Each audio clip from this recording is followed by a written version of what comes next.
Class 7th, Subject English, Topic Papa Panov's Special Christmas, Part 2. Before we begin with Part 2, let us do a quick recap of Part 1. Papa Panov is an elderly cobbler who lives by himself in a small Russian village. His wife has passed and his children are all grown up. Alone on Christmas Eve in his shop, Papa Panov decides to open the old family Bible and reads the Christmas story about the birth of Jesus. That night, he has a dream in which Jesus comes to him. Jesus says that he will visit Papa Panov in person tomorrow, but that he will have to pay special attention since the disguised Jesus will not reveal his identity. Papa Panov wakes up the next morning, excited about Christmas Day and meeting his potential visitor. He notices that a street sweeper is working early on a cold winter morning. Touched by his hand-worked and dejected appearance, Papa Panov invites him inside for a hot cup of coffee. Now let us continue and see what happens in Part 2. The sweeper looked up, scarcely able to believe his ears. He was only too glad to put down his broom and come into the warm room. His old clothes steamed gently in the heat of the stove, and he clasped both red hands round the comforting warm mug as he drank. Papa Panov watched him with satisfaction, but every now and then his eyes stared to the window. It would never do to miss his special visitor. So the sweeper looked up, and hardly he was able to believe his ears, because he was only too glad to put down his broom and come into the warm room, as Papa Panov had called him inside. So his old clothes steamed gently in the heat of the stove, and he clasped both hands round a comforting warm mug as he drank. And Papa Panov watched the sweeper with satisfaction, but every now and then his eyes stared to the window, because he could miss his special visitor. Expecting someone? The sweeper asked at last. So Papa Panov told him about his dream. Well, I hope he comes, the sweeper said.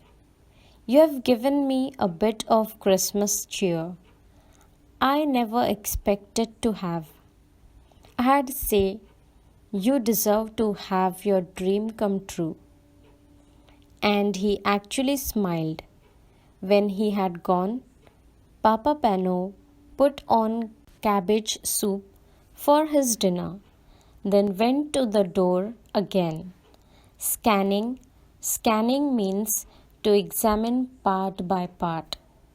The street. He saw no one, but he was mistaken. Someone was coming. So, as Papa Panov was expecting someone to come, the sweeper asked him at last. And so Papa Panov told him about his dream, where Jesus comes to visit him, and the sweeper replied that he hopes he comes. And he also said that, and Papa Panov had given the sweeper a little bit of Christmas cheer, which he never expected to have. So that's why the sweeper said that you deserve to have your dream come true. And he smiled. And then, when he had gone, Papa Panov put on a cabbage soup for his dinner and he went to the door again, scanning the street. He saw no one, but again he was mistaken because he saw someone coming.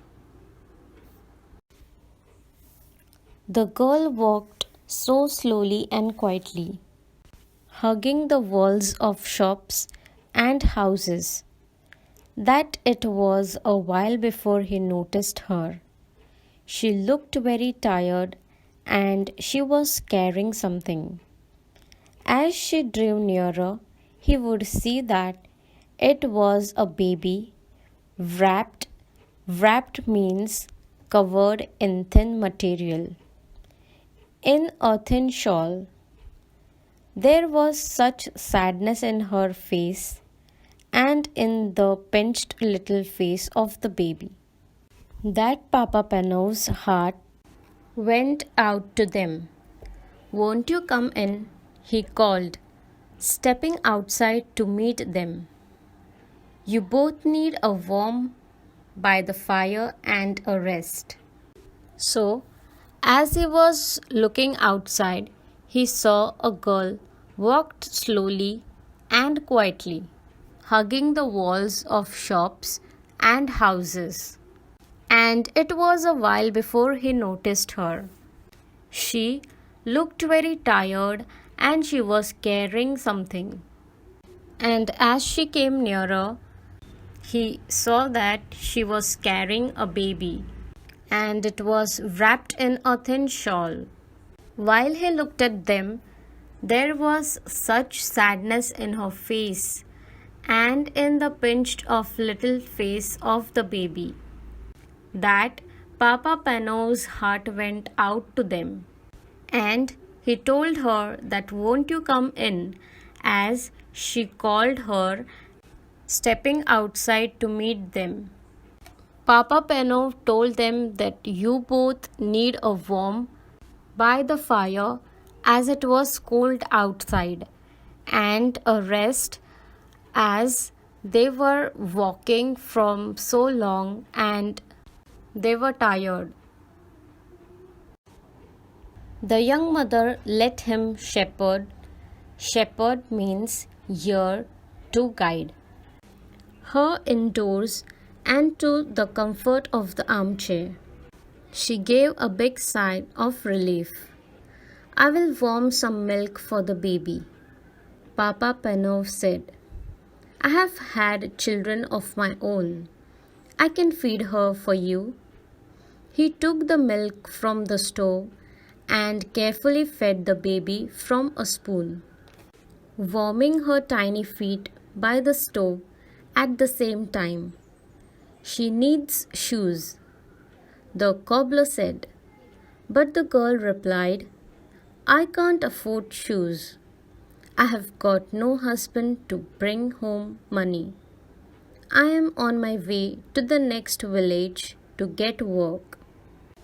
So the young mother came indoor and she sat on a comforting armchair and gave a big sigh of relief, while Papa Panov said that he will warm some milk for the baby. And as he had his children, he knew how to feed. So he told to the mother that he can feed the baby for her while she is taking some rest.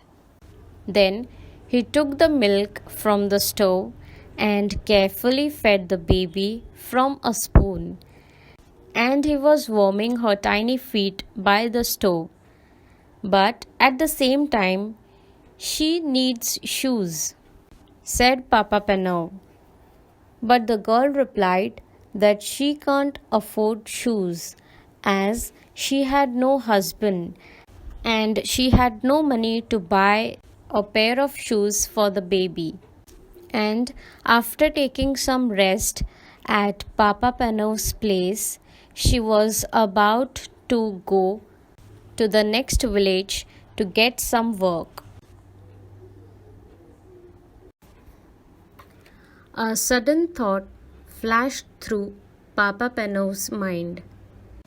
He remembered the little shoes he had looked at last night, but he had been keeping those for Jesus. He looked again at the cold little feet and made up his mind. "Try these on her," he said, handing the baby and the shoes to the mother. The beautiful little shoes were a perfect fit.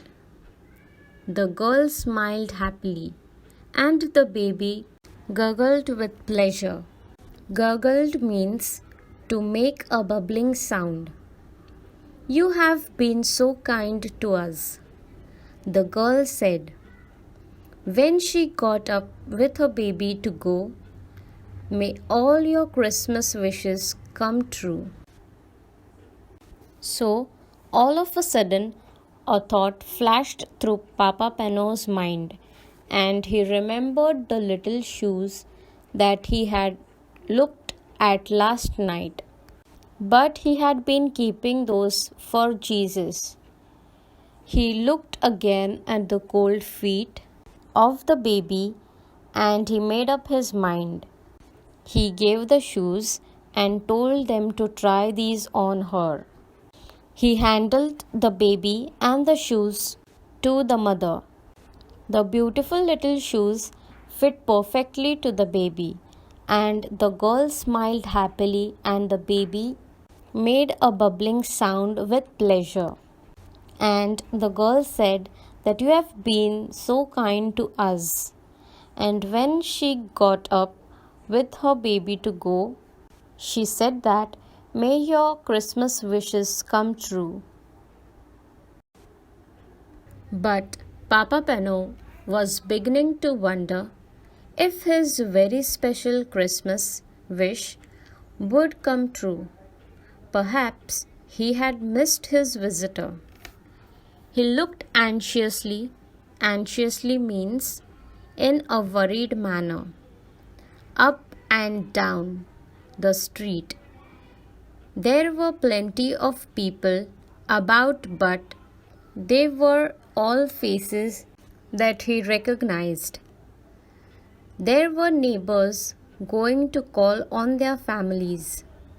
They nodded and smiled and wished him Happy Christmas. Or beggars, and Papa Panov hurried indoors to fetch them hot soup and a generous hunk of bread. Hunk means a large piece of something. Hurrying out again in case he missed the important stranger.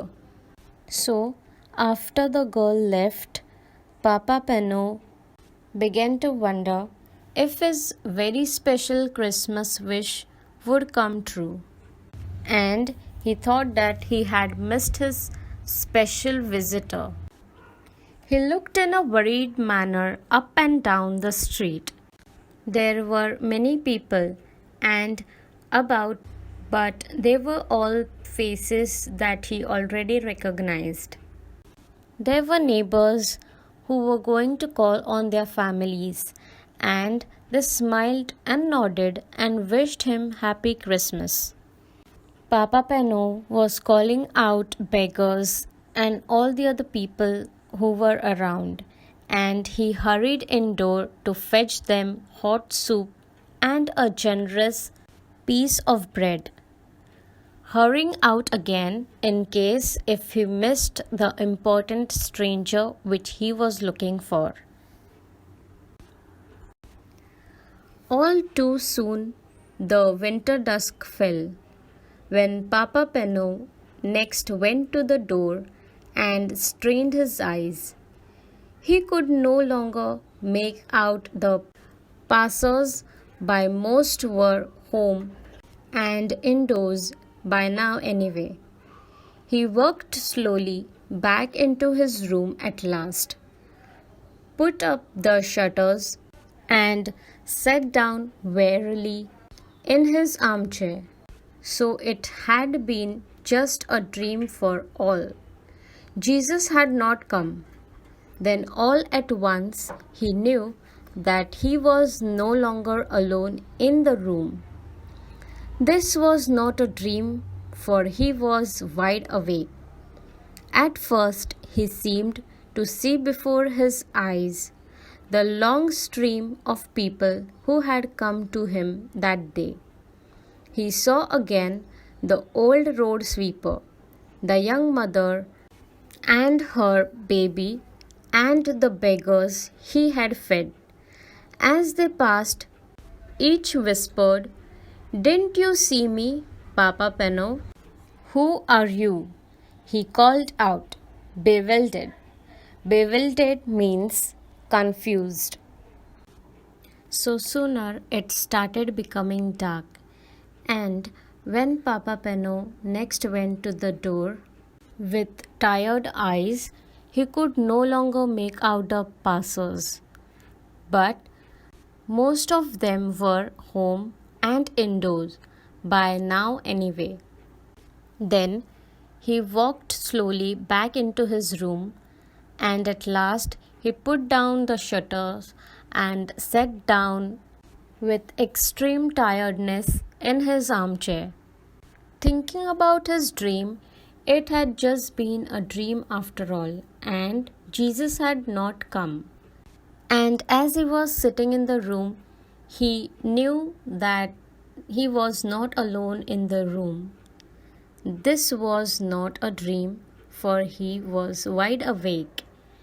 At first he seemed to see the long stream of people who had come to him that day, and he recollected. He saw again the old road sweeper, the young mother and her baby, and the beggars he had fed. And as they passed, each of them had whispered, "Didn't you see me, Papa Panov?" After listening to that, he asked, "Who are you?" in a confused manner. Then another voice answered him. It was the voice from his dream, the voice of Jesus. "I was hungry and you fed me," he said. "I was naked and you clothed me. I was cold and you warmed me. I came to you today in every one of those you helped and welcomed." Then all was quiet and still. Only the sound of the big clock ticking could be heard.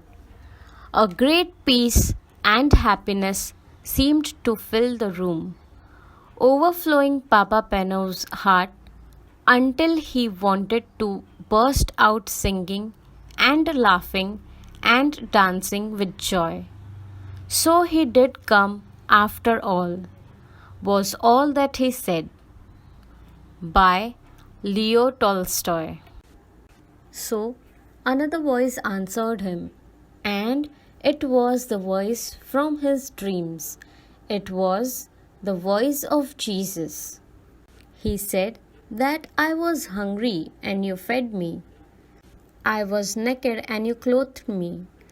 I was cold and you warmed me." So Jesus had come in all those appearances today, where Papa Panov had helped and welcomed all of them. Then all was quiet and still, and there was only sound of a big clock ticking which could be heard, and a great peace and happiness seemed to fill in the room, overflowing Papa Panov's heart until he wanted to burst out singing and laughing and dancing with joy. And all that he said was, "He did come after all." Write the homophones, words which sound the same, of the following words in the story. First one is no. Second one is dear. Third one is year. Fourth one is went. Fifth one is pair. Sixth one is new. Seventh one is through. Eighth one is soul. Ninth one is whole. So you have to write the words which sound the same for the given words. Answer the following questions. First one is, have you ever noticed how some people have to work even on festivals? Who are they? So, this is a personal response question. You have to notice how some people have to work even on festival days, and who are these people you have to answer. Second one is, why did Papa Panov give hot coffee to the sweeper? So, why and what was the reason that Papa Panov gave hot coffee to the sweeper? You have to answer. Third one is, why did he tell the sweeper about his dream? So, what was the reason that he told the sweeper about his dream? You have to answer. Fourth one is, why did the sweeper smile? So, why and what was the reason sweeper smiled? You have to answer. Fifth one is, what does the way the girl walked suggest? So, the girl walking, what does it suggest? You have to answer. Sixth one is, how does the author show that Papa Panov was disappointed? What actions of Papa Panov suggest it? So, how does the author show that Papa Panov was disappointed, and what were the actions of Papa Panov suggest it? You have to answer. Eighth one is, why did Papa Panov give the shoes to the baby though he had been keeping them for Jesus? So, what was the reason and why did Papa Panov give the shoes to the baby in spite of keeping it for baby Jesus? You have to answer. Thank you.